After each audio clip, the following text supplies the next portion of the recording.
No one denies the right of a businessman to make profit, but not at the expense of the City of St. Augustine and future city commissions. St. Augustine commissioners' vote on a parking garage sparks mixed public reaction. Amy Cherry reports. Not everyone was happy with the City of St. Augustine commissioners' vote to enter into a deal with Barry Brody to build a parking garage at Route 1 and West King Street. Public comment was mixed. This will be a huge plus for that part of town, and that part of town could use a boost, and this will do that. Do not burden the city's population of 15,000 to pay for the garage. Who's going to benefit from this? And it's going to be the developer. I'd like to give my support to the Browdy project. The economic impact is going to far outweigh the cost for this garage. The city will build and own the garage, but rent the land from Browdy for 30 years at $275,000 a year to start. Vice Mayor Roxanne Horvath, who voted against the proposal, didn't like the numbers. We are paying about $76.5 million to build that garage. Over the 30 years, we will be paying close to $13 million for the rental of the property. And to buy the property, $6 to $10 million.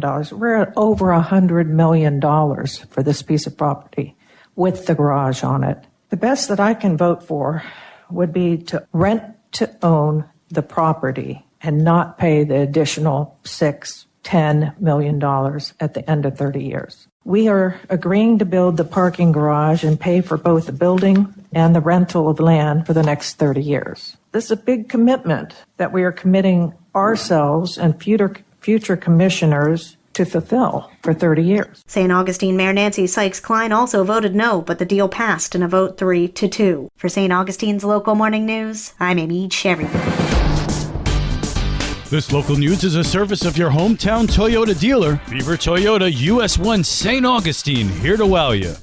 Heather Harley-Davidson intends to run for District 3 Commissioner and is in the signature gathering phase. Liz Ryan spoke to her. A little about her background. I was born in St. Louis, Missouri. I grew up in Jacksonville. I was a debutante. Moved down here as soon as I was able to. I lifeguarded for the county for 15 years under the direction of Captain Bubby Williams.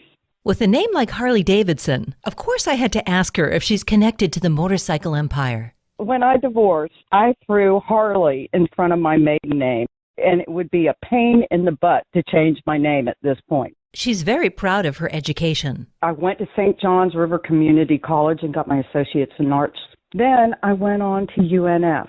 I got my degree in industrial technology, construction management with a minor in business administration. Today she focuses on art, and you can see her creations hanging in local galleries. I have been an artist since I was 5. I'm an active participant in the St. Augustine Art Association. I asked what makes her most qualified to represent District 3. I have been a life force here in this community. My ex-husband and I built quite a bit, and we did it environmentally sensitive. We designed to the topography of the land. As commissioner, what would be her priorities for St. Johns County? We need sensible growth. I'd like to put the developers' feet to the fire to have them be better stewards of our land. I asked her what I asked the other candidates for District 3 Commissioner. Who is your mentor? I have a very close-knit group of girlfriends. I crave and seek their not only fellowship, but their input. They're here to stay. Sorry to put that in that way, but they are here to stay. What's here to stay? You may not like what you hear. Liz Ryan has the disturbing details.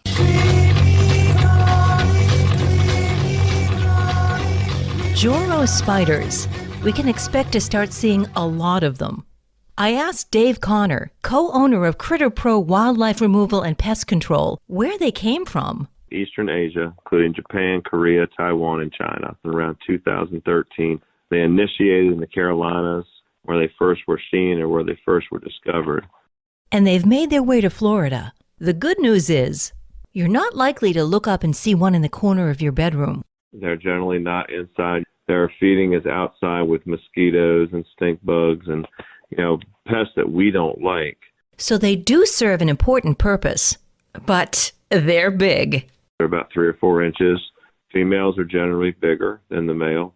Although they may make your skin crawl, they won't send you to the hospital. They can bite, and they are venomous, but their fangs are not big enough to be poisonous to humans.